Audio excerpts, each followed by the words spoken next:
Hi, my name is Dr. Sharice Johnson. I'm a licensed clinical mental health therapist, mindfulness practitioner, and author. One of my primary specialties is helping individuals who want to heal the relationship between life, self, and food. Welcome to Mindset Matters. We have been having a powerful, I would say, conversation around the dynamic of overconsumption and understanding that it's not a lack of willpower, it's not a lack of discipline, but it is a neurobiological aspect that is rooted in unmet needs and scarcity. So let's level set by me reminding you of the definition of overconsumption. Overconsumption is, and I want to make sure I quote it right because I have a tendency to say things and then never quite say them the same way. Overconsumption is a psychological and biological drive that leads to overconsumption of food, of things, of emotions, and experiences. Let me give you a quick caveat before I get into some of the things that will support you through challenging the habit and the brain loop that is put in place by years and years of overconsumption. If you're wondering, is this really me? Do I fit in this category as much as I think? Take some time throughout the week and place 4 columns together. And under those columns, place food, experiences, things, and then the last one that I am forgetting. What is it? Food, things, emotions, or experiences. And then pay attention to who you are in stress. And go to those columns and write down what you notice about how you're navigating stress. Are you reaching for certain foods? Are there certain things that you all of a sudden need more of and you're purchasing more? Are there emotions that you are saying, I don't want to experience this emotion, so let me go over here and make sure that I'm going to experience this emotion? It will give you some phenomenal insight. It's something very simple that I do with clients and even organizations that I support. And it's a really great way for you to increase your awareness. And then from there, that intentional redirection. We said last time, if you listen to the first part of this, that was a key aspect of breaking the cycle, not only awareness, but consistent redirection of your habits and your values and your patterns. I ended our last session with a few reflection questions that I want to go ahead and repeat just in case you didn't hear the first part or you were kind of on the fence around how valuable they would be to you. And I encourage you to not only answer these for yourself, but they would make great conversation and discussion if you have any type of accountability around your health habits or just personal growth. Number one, when in your life did you do more in order to feel like you needed to survive, or survival meant more work, more time with other people, more binge watching, more overconsumption of foods, more substances? Second question, what does enough mean to you emotionally, not just physically? And then three, can you recall a time when you felt full, satisfied, or emotionally safe without overdoing anything? And I hope that you can reach back and identify a time. And if you can't, know that that's part of the goal. It's what I want you to be able to do. When we talk about the dynamic of overconsumption and how to challenge and redirect that brain loop, the kind of antidote, so to speak, to overconsumption is sufficiency.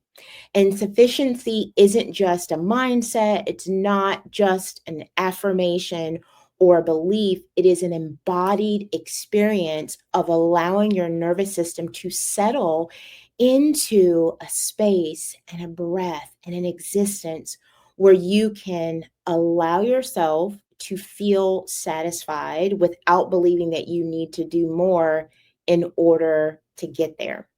So here's an example of a mindful interoception practice. As a review, interoception is your ability to feel full body awareness. You know where emotions are in your body and how they impact you and how you respond as a result of it.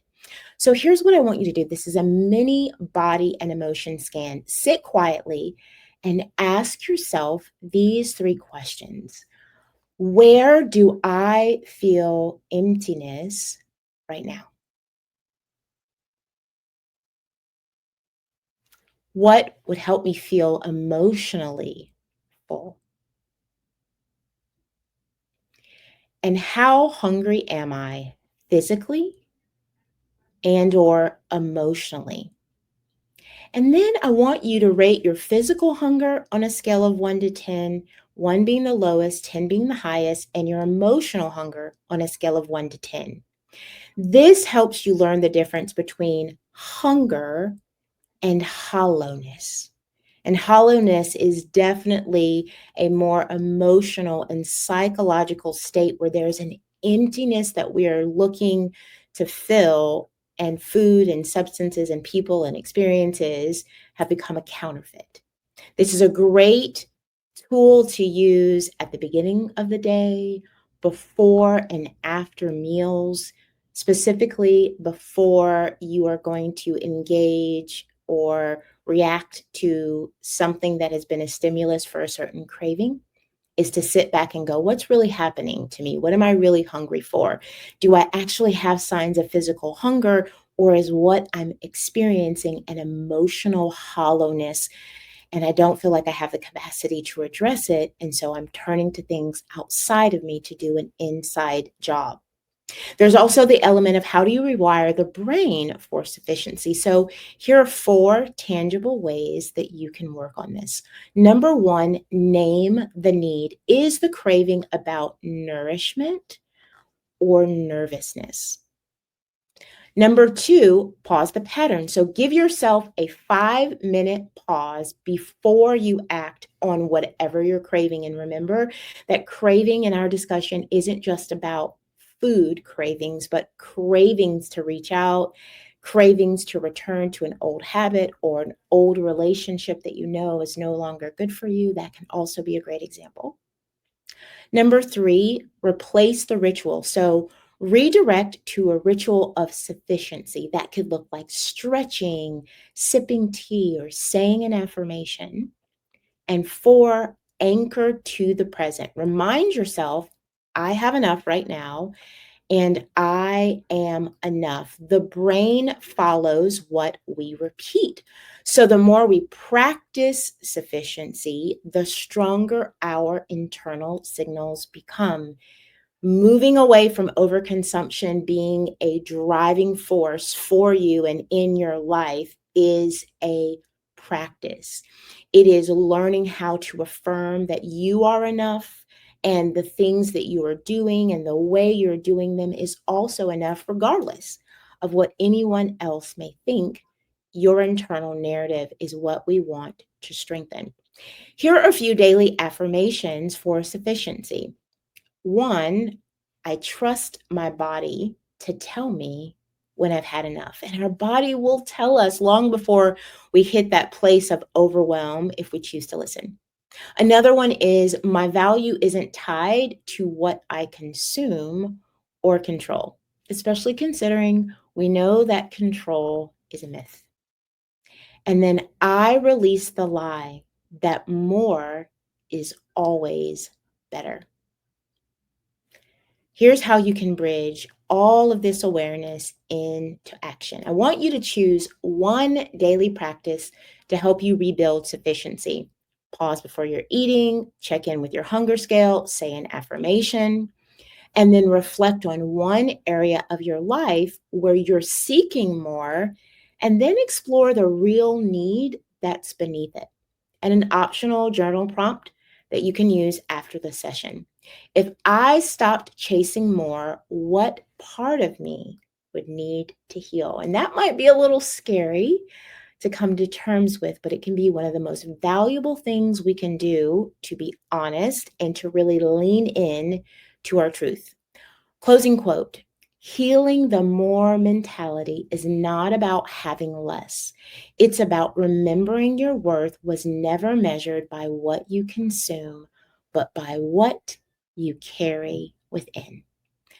Listen to these tools, share them with others, implement them in your life, and then come back and let me know how it's going.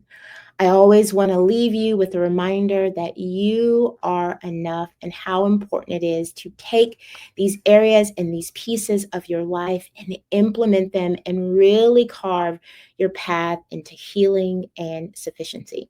I can't wait until we meet again. Have a phenomenal rest of the week.